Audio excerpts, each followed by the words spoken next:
ये ऐसा मुनफरिद गांव है जहां कोई बेनमाजी नहीं, कोई भिखारी नहीं है, तमाम कब्रें एक जैसी हैं। यहाँ पर कोई तंबाकू नोशी नहीं करता, मसाजिद में निकाह किया जाता है और शादियां बिल्कुल सादा होती हैं। हाफिज अमीन साहब जो 40 साल से इस मस्जिद के इमाम हैं और यहाँ पर खिदमत भी सर अंजाम दे रहे हैं और दीनी तबलीग कर रहे हैं, तो उनसे बात करते हैं और खास तौर पर जो सादा तरीके से निकाह होता है इस पर भी उन्हीं से मालूमात लेते हैं।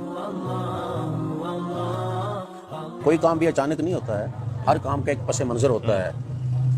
तो यहाँ 90 साल से ये इदारा यहाँ दीनी इदारा कायम है और उस दीनी इदारे में बड़े बड़े जलीलुल क़द्र किस्म के असातिज़ा किराम अपने अपने वक़्त के जो असातीन फ़न थे ना, वो यहाँ पढ़ाते रहे। तो चूँकि इस किस्म के बड़े बड़े अहले इल्म जहाँ हों वहाँ उनका एहतराम भी ज़्यादा होता है, तो इसलिए लोगों में एक तो दीनी शऊर पैदा हो गया उन उलमा के यहाँ दरस देने, जुमे पढ़ाने और इस किस्म के कामों से। दूसरा कि लोगों में उलमा के एहतराम का जज्बा पैदा हो गया। तो अब जब हम लोगों को कोई दीन की बात समझाते हैं तो वो उस पर अमल करने की पूरी कोशिश करते हैं। यहाँ पूरा गांव एक मसलक से ताल्लुक़ रखता है। मसलन पूरा गांव हर ज़िम्मेदार फ़र्द वो जाट होगा और अहले हदीस होगा। ये भी एक सबब है मामलात में इख्तलाफ ना होने का या मुज़ाहमत ना होने का। तो इसलिए अब हम जिस अच्छे काम की तरफ इनकी तवज्जो दिलाते हैं, अल्हम्दुलिल्लाह ये लोग खुशी के साथ उस पर अमल करते हैं। ये जो आप तब्दीलियाँ आपने सुनी हैं या देखी हैं, तो इनका असल वजह यही है उन तब्दीलियों की कि यहाँ उलमा का एहतराम है, उनकी बात सुनी जाती है, उस पर अमल किया जाता है।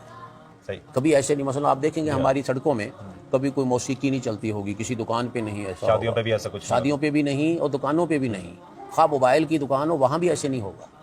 और खासतौर पे जो बाकी सोशल चेंजिंग्स आई हैं, जैसे यहाँ से सिगरेट नहीं मिलता, लोग सादगी से मसाजिद में निकाह करते हैं, कब्रिस्तान का तज़किरा हुआ और शादी ब्याह पे भी कोई ऐसी तकारीफ नहीं होती, ये लोग खुश दिली से कबूल करते हैं। एक माहौल ऐसा हो गया, या फिर उसके लिए बाज़ औक़ात ऐसा होता है कि कोई सोशल प्रेशर भी उन पर होता है? हाँ, ऐसे कोई पाबंदी तो नहीं है कि किसी को जुर्माना होता हो या कोई ऐसी बात, ये नहीं है तो पाबंदी उनकी ज़ाती तौर पर आयद करदा है।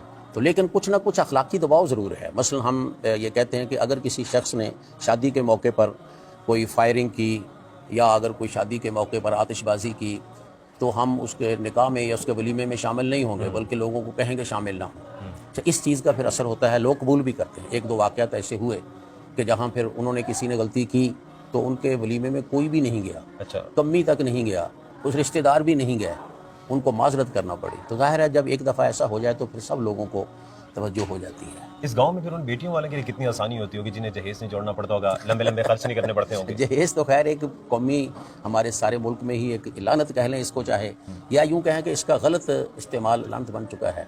बहर सूरत कम अज़ कम ये है कि यहाँ फजूलियात नहीं है, पैसे ज़ाय नहीं होते हैं। शादी के लिए पैसे नहीं जोड़ने पड़ते होंगे? जोड़ने तो पड़ते हैं लेकिन ज़ाय नहीं होते। हाँ, ये भांड मिरासी और इस किस्म के लोग जो यहाँ बाद लोग मुजरों पे हज़ारों रुपए लगा देते हैं, ऐसी चीज़ें अल्हम्दुलिल्लाह यहाँ ऐसा कोई शख्स नहीं आता, अपने तरफ से ही नहीं आता।